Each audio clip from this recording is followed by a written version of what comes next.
Welcome, folks. We've made it halfway through the work week. This is Hurricane Hub Live on 13 News Now Plus.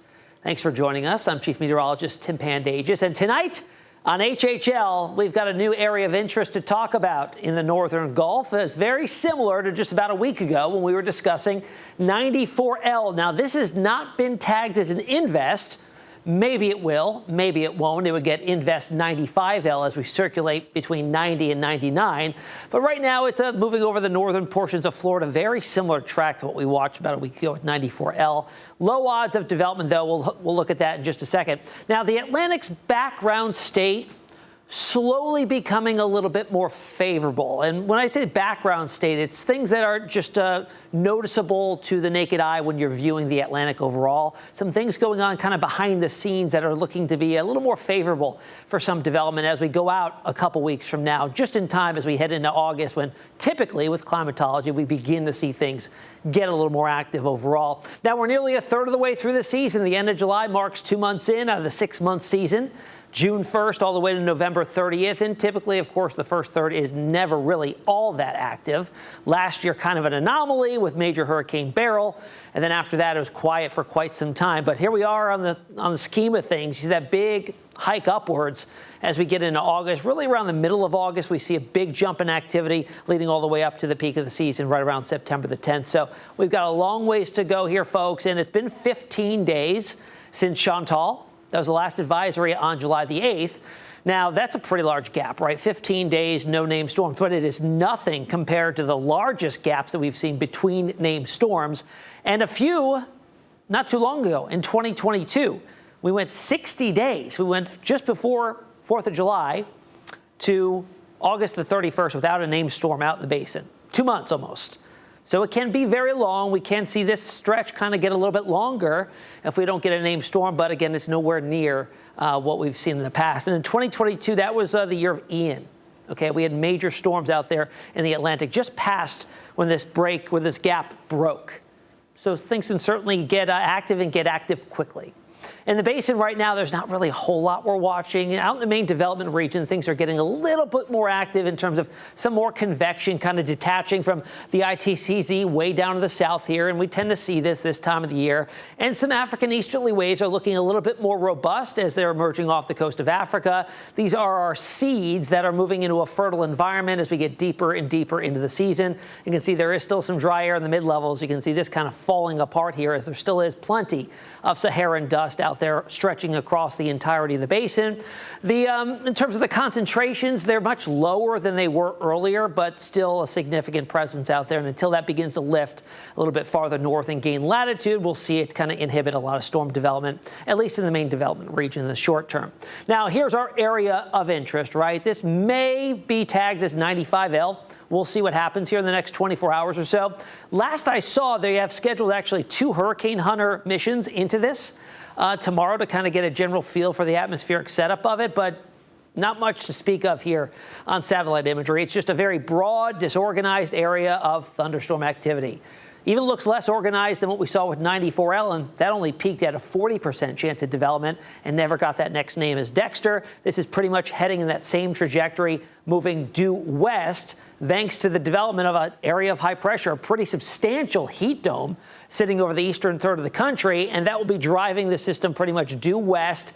Likely will be farther to the south than what we saw with 94L, and that was the big problem. It stayed over land for a longer duration of time, didn't have that warm water as fuel to kind of cook it on up. So this might be moving a little bit farther to the south here, having more of a chance, even though it's only tagged at a 10% risk here of any development. Let's switch things up and look at the GFS model, relative vorticity spin in the atmosphere here. What we're looking for is almost a bullseye of some energy and some spin, and we don't really see it here over the next couple days right into the upcoming weekend. We would need to see kind of a bullseye, something that's a little more circular and consolidated. We don't see it. It's really kind of disorganized as it drifts along the northern Gulf. Futurecast here, kind of similar to that. Very broad spin here, very tropical squally activity, delivering a lot of rain potentially in southern Louisiana, areas that did get drenched and did see impacts from 94L. And then maybe a secondary circulation trying to get going as it heads way into the western, northwestern Gulf, south of Galveston and Houston here, maybe headed towards Corpus Christi.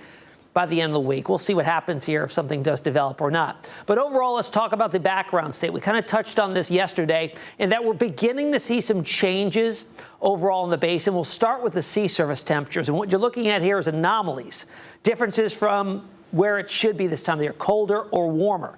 Anywhere that's shaded yellow, or even you can look closely and see some shades of orange, those are warmer than normal sea surface temperatures. And just in the last couple of weeks, these have all jumped significantly. The main driver in that is our big dominant Bermuda high that has been pretty much stretching across most of the subtropical parts of the Atlantic, has been very strong so far this season, pretty much in June up to the first couple weeks of July. And that was just really kind of hauling some trade winds across the tropical Atlantic, and that has kept sea surface temperatures from warming up a whole lot. Now, even though they have jumped in terms of how warm they are now, compared to last year, they are still significantly cooler. 2024 was set up for a very active season because of how warm the sea surface temperatures were early on. This is kind of playing catch up here. But with the Bermuda high weakening, that means the trade winds have become much weaker. So we're starting to see a nice warming trend, especially in the main development region of the Atlantic basin, which as we get towards late July and August does get more active. Also, what's going to be a factor that's probably going to enable a little more favorable of a setup is the MJO is going to enter a more favorable phase. What's the MJO to start with? The Madden-Julian Oscillation. And this is a global, pretty much atmospheric phenomenon here that kind of rotates, circumnavigates the globe in about 60 to 90 days. And there are enhanced and suppressed phases of the Madden-Julian Oscillation. It oscillates, right? So the enhanced phase can create conditions that are more suitable or favorable for storms because it reduces the wind shear. Now, wind shear, of course, is detrimental to storm development because it tilts developing systems. They need to be vertically stacked. And when you get an increased amount of wind shear, that just isn't possible. So when we see a favorable phase, favorable in terms of tropical development, when that sets up over the Atlantic basin, we tend to see a little bit more of a favorable rising motion overall in the basin to kind of help some of the development along. All right, what's the forecast look like for the MJO? Well, favorable sectors for it to be in is going to be out in sections 1 and sections 8. Okay, right now it is located not in a favorable location, but look at the forecast here over the next couple of weeks. It does almost kind of reverse course and enter a more favorable phase over the next 2 weeks. So there'll be larger scale rising motion, at least according to some of the longer range computer models, setting up over the western portions of Africa and parts of the Atlantic basin, leading to possibility of an increased amount of activity. We'll see if that plays out. Something to watch, though, next 2 weeks. Out in the Eastern Pacific, after a very active first 5-6 weeks of the season, that begins in May the 15th, 2 weeks ahead of the Atlantic season. Things are much quieter now. There is one area, though, that's been tagged as an area of interest, and this is way to the west. I mean, there's Hawaii. We've got an area tropical wave here that has seen an increase in development odds in the last 24 hours. When we checked this yesterday, it was at 20%. Now it's up to 30%, and it looks that if it does stay together, track well south of Hawaii and be out in the middle of the Pacific, not impacting anybody. Now, a fun little stat here. We like to hit on some historical notes in terms of our hurricane climatology here. This one I dug up for this date, July 23rd to 24th, back in 1788. This is called George Washington's hurricane. Now, this reportedly, right, because we didn't have satellites, obviously, back then. The storm I'm plotting here is actually the 1933 Chesapeake Potomac hurricane, which is very similar to that. So we do have a record of the track on that, even though satellites weren't around in 1933 either. But this is a close sketch of what the track would have looked like, but reportedly made a landfall in Virginia. In fact, it impacted Hampton Roads pretty significantly with a lot of flooding and wind damage there. And then it moved right over George Washington's home in northern Virginia, Mount Vernon, right on the Potomac there. It was actually interesting to see some of the notes from George Washington and James Madison that both noted and wrote about the storm as it moved on through there in 1788. So that happened on this date back in 1788. Interesting. All right, let's get to yesterday's tropical trivia question. Rapid intensification has become more common. What's the largest 12-hour pressure drop on record? Was it 25 millibars, 53, 83, or 96? Well, it was 83 millibars, and the storm that did this was Wilma. This is the most intense Atlantic hurricane in terms of lowest central pressure on record. Now, this went from 975 millibars to 892 in 12 hours. Now, coincidentally, Wilma also holds the largest 24-hour drop, which was 93 millibars. So that brought it to its lowest of 882, which is the record for the most intense or the lowest pressure of a hurricane in the Atlantic basin here that moved through southwest Florida and then thankfully stayed well off the coast in 2005 along the eastern seaboard. All right, today's tropical trivia question.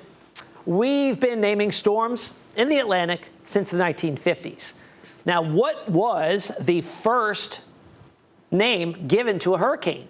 Obviously, it's going to be an A name. Allison, Arnold, Abel, or Angela? I'll have the answer for you tomorrow at 8 p.m. on HHL. In the meantime, scan that QR code to download the 13 News Now Hurricane Guide.